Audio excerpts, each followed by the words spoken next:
Haleluya, puji nama Tuhan. Shalom Bapak Ibu Saudara yang dikasihi Tuhan. Apa kabar pagi hari ini? Saya percaya kita semua ada dalam zona berkat Tuhan, hidup dalam kasih karunia Tuhan. Baiklah, kita akan mengawali ibadah kita pada pagi hari ini. Kita rendahkan hati kita di hadapan Tuhan. Sebelumnya kita satukan hati, kita berdoa. Haleluya, terima kasih Tuhan, mengucap syukur untuk pagi yang indah ini. Kami boleh diberkati dengan istirahat yang baik, dan hingga pagi ini kami boleh bangun dalam anugerah Tuhan di hari yang baru ini. Kami percaya berkat Tuhan selalu baru dalam kehidupan kami. Pada pagi hari ini Tuhan, kami rindu bersekutu dengan Tuhan. Lebih lagi Tuhan, kami menyerahkan hidup kami untuk dipimpin oleh Tuhan. Ini kami Tuhan, kami naikkan pujian dan penyembahan kami, dan kami siapkan hati kami untuk mendengarkan firman. Di dalam nama Tuhan Yesus Kristus, Tuhan yang melawat setiap kami berdoa dan mengucap syukur. Haleluya. Amin. Haleluya. Bagi Yesus ku serahkan hidupku seluruhnya. Kita pujikan di hadapan Tuhan. Bagi Yesus ku serahkan hidupku seluruhnya, hati dan perbuatanku pun waktuku miliknya. Bagi Yesus semuanya. Bagi Yesus semuanya,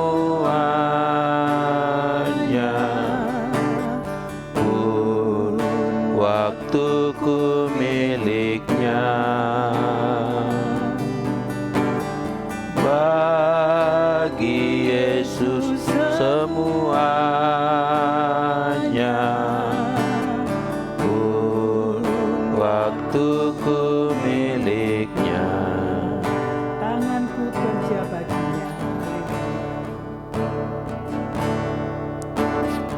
Tanganku kerja baginya, kakiku mengikutnya,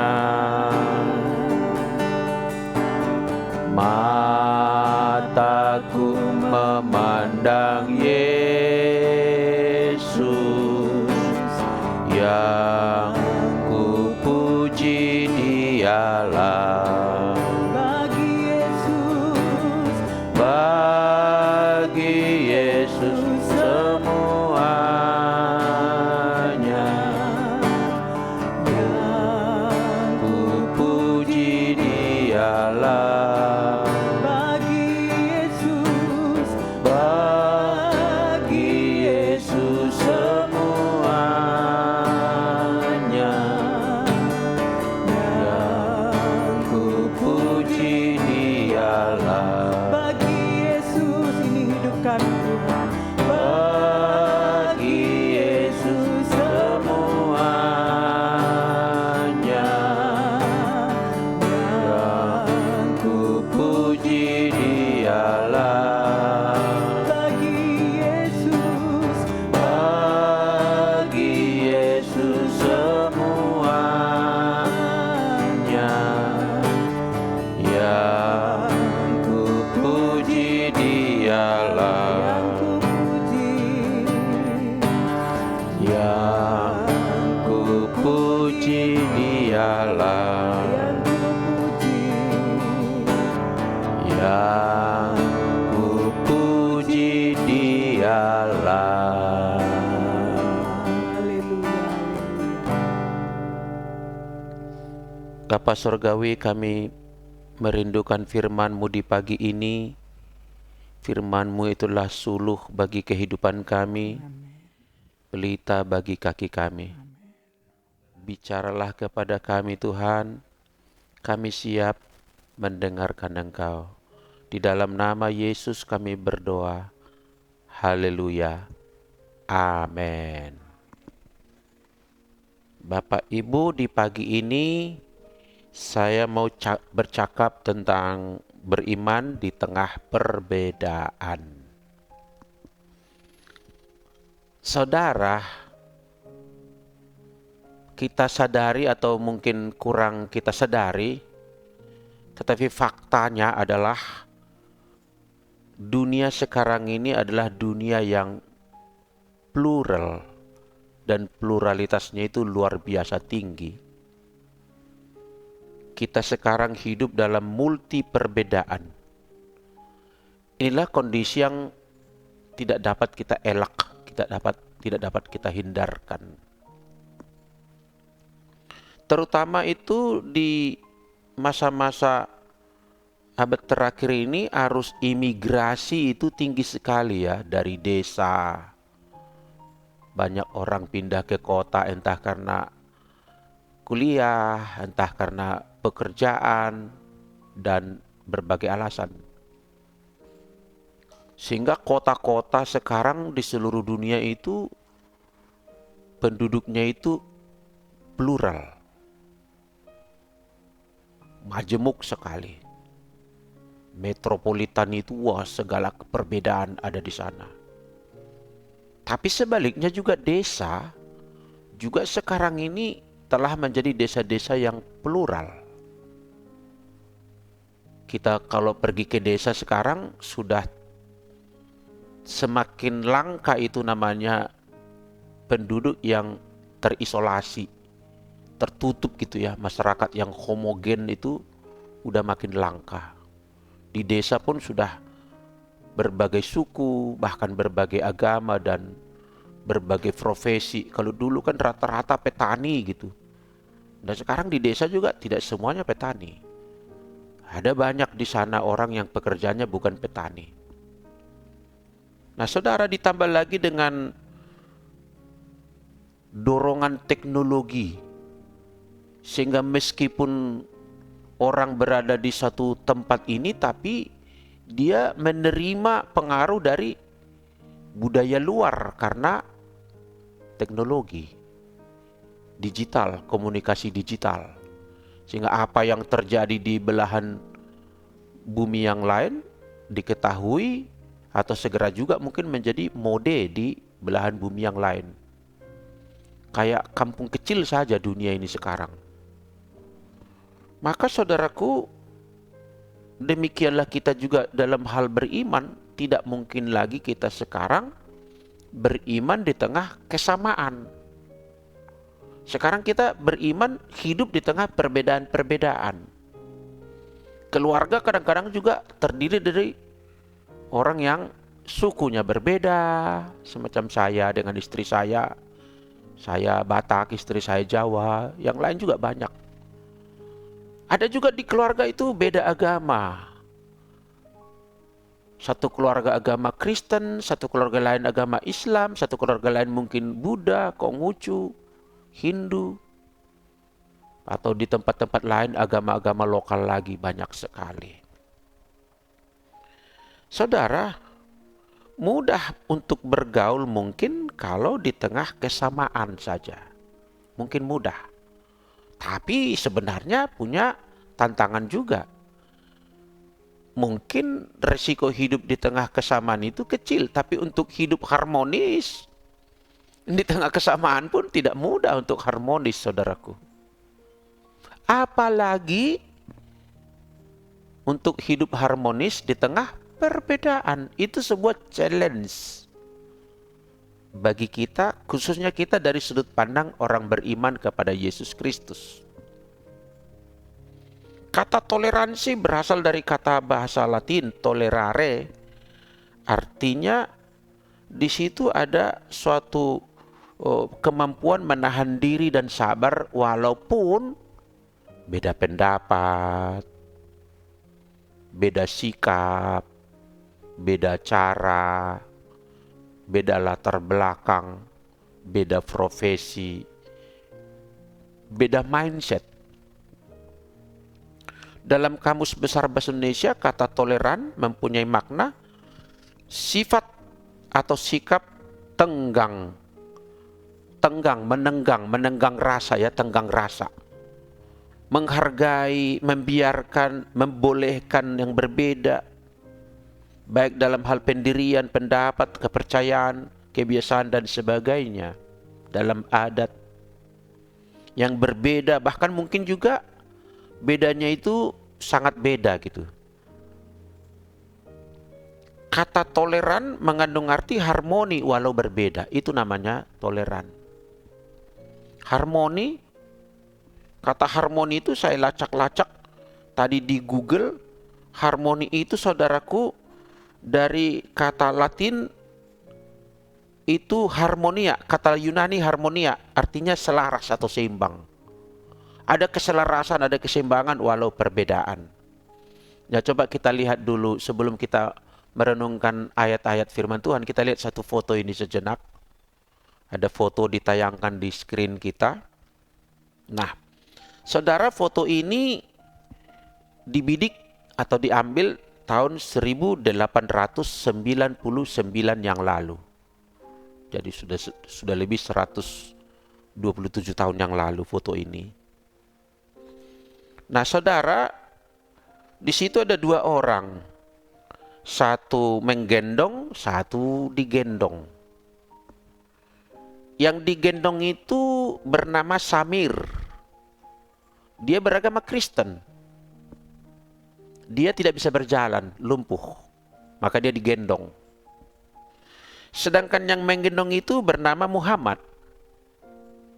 Dia Muslim sesuai namanya. Dan dia buta. Jadi yang digendong itu tidak bisa berjalan. Yang menggendong ini tidak tahu jalan. Karena buta. Maka mereka kerjasama.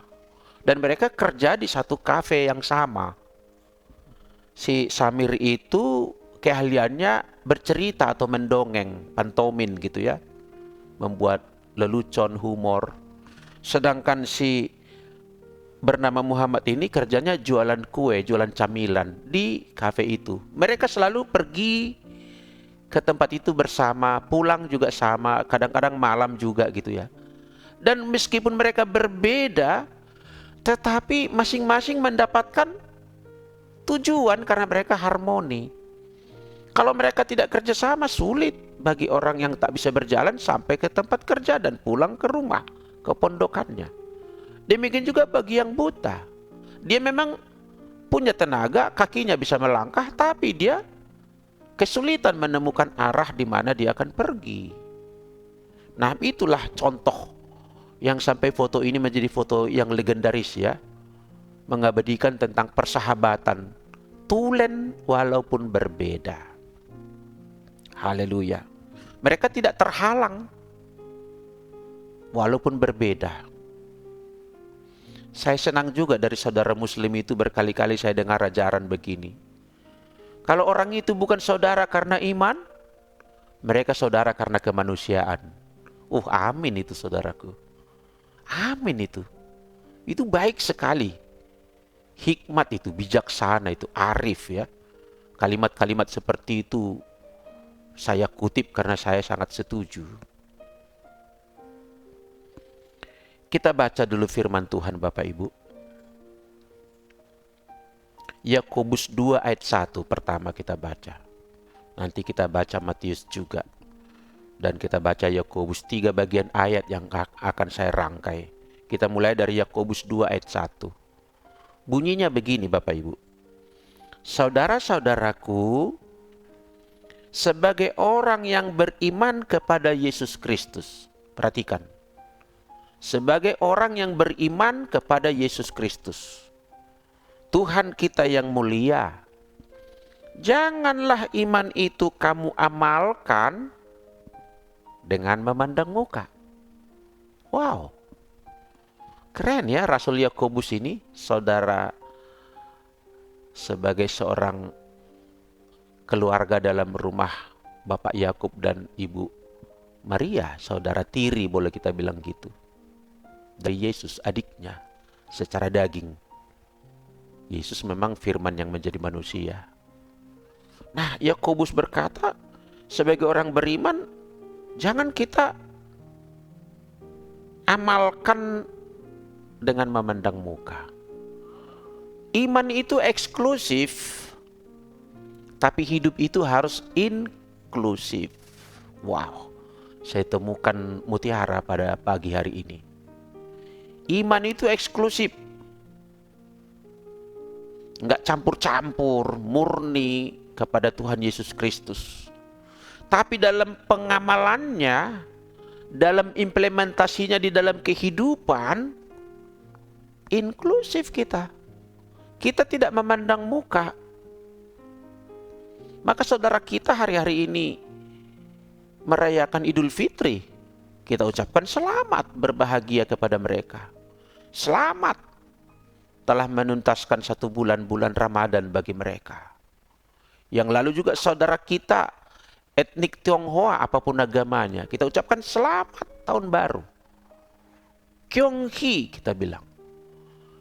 Tidak mengamalkan dengan memandang muka. Kadangkala kita kan sudah satu agama pun seringkali kita lihat, tapi mereka kan gerejanya lain dari gereja kita. Kita bikin jarak lagi, kita bikin gap lagi. Nah, Yakobus ini mengajarkan kita agar iman itu jangan memandang muka, saudaraku. Jangan diskriminatif maksudnya. Jangan pilih kasih.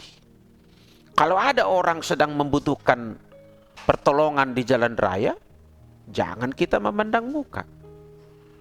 Di Injil Lukas pasal 10 itu Yesus bercerita ada seorang yang babak belur tergeletak di pinggir jalan, dari jalan dari Yerusalem menuju Yeriko.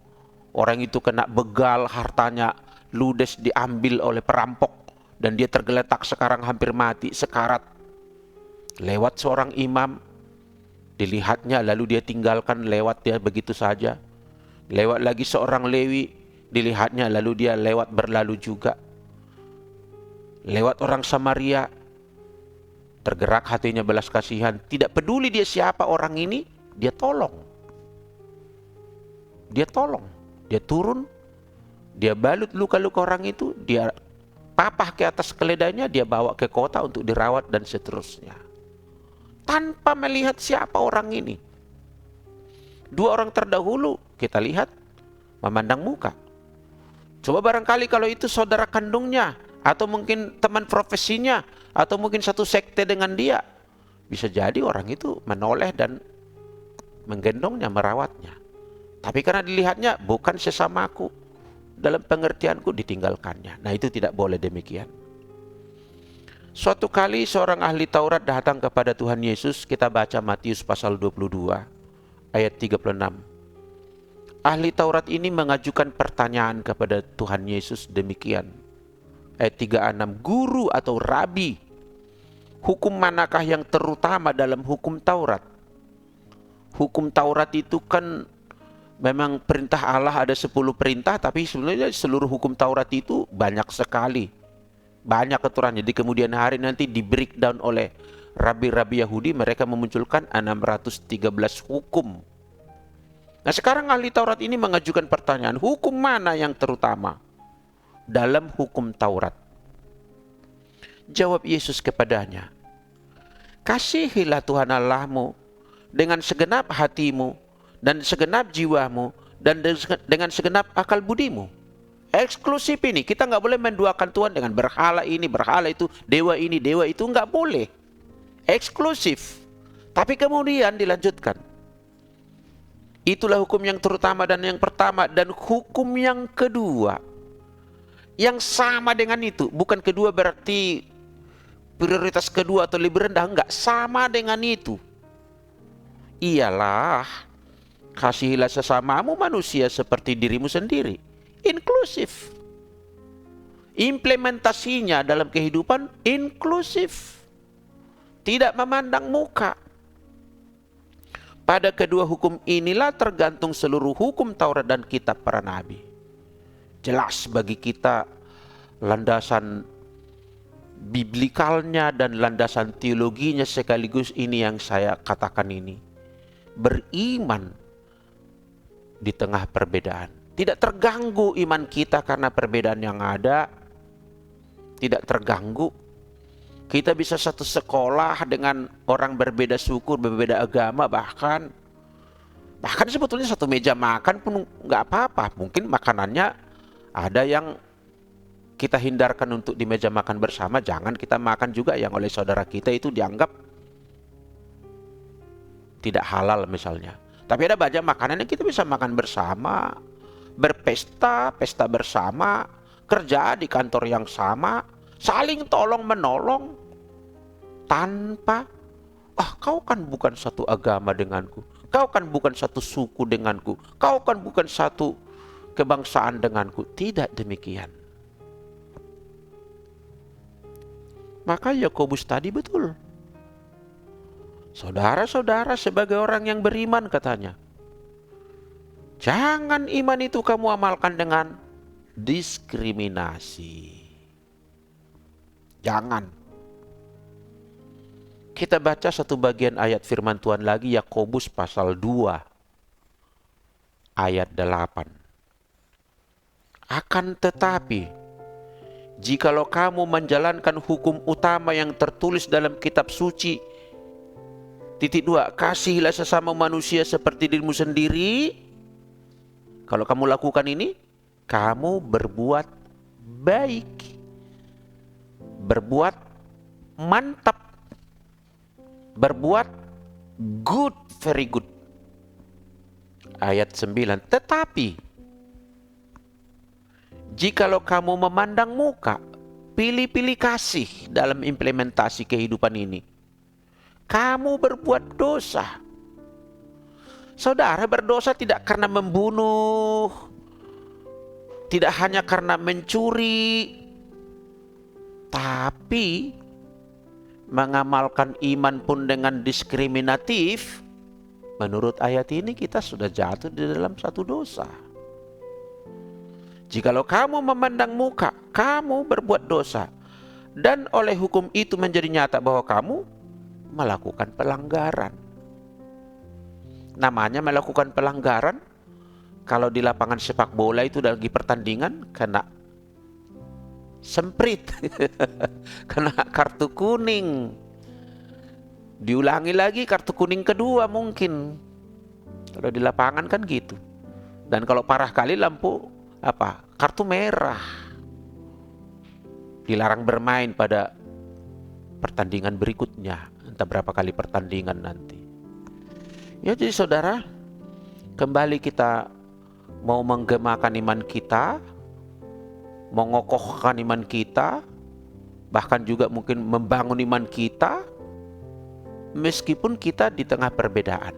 Tidak terhalang perbedaan itu, tidak menjadi ancaman bagi pembangunan iman kita, saudaraku. Sebenarnya justru dengan demikianlah kita menjadi saksi di tengah mereka. Dengan demikianlah kita bisa memberikan garam dan terang di dalam lingkungan di mana kita berada. Yang tentu sebagai orang beriman kita berharap semoga dengan demikian maka orang-orang itu melihat cahaya Injil, kan gitu ya. Begitu maksudnya. Perbuatan baik itu kan itu visa yang lintas negara, lintas etnis, lintas suku, perbuatan baik. Tapi kalau kita berbuat diskriminatif, maka kita telah melakukan pelanggaran, kata firman Tuhan tadi. Saya kira jikalau kita mampu hidup di tengah perbedaan dan tetap membangun iman kita, itulah tanda daripada kedewasaan atau menuju kedewasaan di dalam kekristenan. Semakin kita alergi dengan perbedaan, semakin kita tidak bisa nyaman di tengah perbedaan, tidak bisa bahagia di tengah perbedaan, atau mungkin benci dengan perbedaan-perbedaan yang ada. Aku rasa iman kita sedang bermasalah. Jadi kita harus mengasihi orang-orang di sekitar kita. Betapapun perbedaan kita dengan mereka sungguh banyak gitu ya. Tidak menjadi alasan. Sebagai padanannya di dalam musik ya. Musik kebetulan 3 minggu yang lalu di mimbar Avia Setiabudi saya undang Pak Pendeta Oni Berita Manurung. Dia menyampaikan Divine Connection. Itu koneksi ilahi. Itu membangun hidup yang harmoni. Waktu itu dicontohkannya musik ya. Satu orang membunyikan keyboard. Kemudian berikutnya yang bermain bass membunyikan bass. Yang bermain drum membunyikan drum. Bunyinya semua beda-beda. Dan kalau kita tambah lagi alat musik yang lain, semuanya beda. Tapi ketika semua pemain musik yang berbeda-beda ini menyatukan nada mereka, menyatukan, ditambah penyanyi liriknya mengikat itu, maka muncullah bunyi-bunyian dan suara yang harmonis, sedap didengar, saudaraku. Hidup itu adalah hidup kita sekaranglah hidup yang plural, yang tak dapat kita sangkali. Ayo kita jadikan momentum perbedaan-perbedaan ini sebagai tempat atau konteks di mana kita membangun iman dan mengimplementasikan iman kita tanpa memandang muka. Dari mimbar ini saya ucapkan selamat Idul Fitri kepada saudara kita Muslim setanah air. Semoga mereka mendapatkan berkat sesuai dengan iman mereka masing-masing. Haleluya. Kita akhiri renungan itu dengan menerima berkat Tuhan. Mari kita berdoa. Bapa Sorgawi, kami bersyukur jikalau pagi ini kami boleh mendengarkan firman Tuhan yang dirangkai tentang betapa pentingnya kami membangun iman kami sekalipun hidup di tengah banyak perbedaan di sekitar kami. Kami mengamalkan iman kami tanpa memandang muka. Iman itu adalah iman yang eksklusif, tapi implementasi kehidupan dan perilaku kami adalah hidup yang inklusif. Terima kasih ya Tuhan, biarlah Engkau menolong kami semakin menjadi saksi-Mu di tengah dunia di mana kami berada, sehingga nama Tuhan dipermuliakan dan ditinggikan. Terpujilah nama Tuhan. Dan pada kesempatan ini, berkenanlah Engkau ya Tuhan mencurahkan berkat-Mu atas setiap kami. Bapak Ibu, pandanglah Tuhan kita, tujukanlah pikiran-Mu kepadanya, tadahkanlah tangan-Mu dan terimalah berkat-Nya turun atas-Mu. Tuhan memberkati engkau dan melindungi engkau. Tuhan menyinari engkau dengan wajah-Nya, memberikan kepadamu kasih karunia. Tuhan menghadapkan wajah-Nya kepadamu, maka penuhlah engkau dengan damai sejahtera. Lanjutkanlah aktivitasmu dan percayalah Tuhan membuatmu berhasil. Dimanapun engkau berada, kemanapun bepergian, malaikat Tuhan menjaga mengawalmu, tidak celaka, tidak mengalami mara bahaya. Lanjutkan dengan penuh berkat Tuhan, di dalam nama Bapa, Anak dan Roh Kudus. Haleluya. Sama-sama kita berkata, Amin.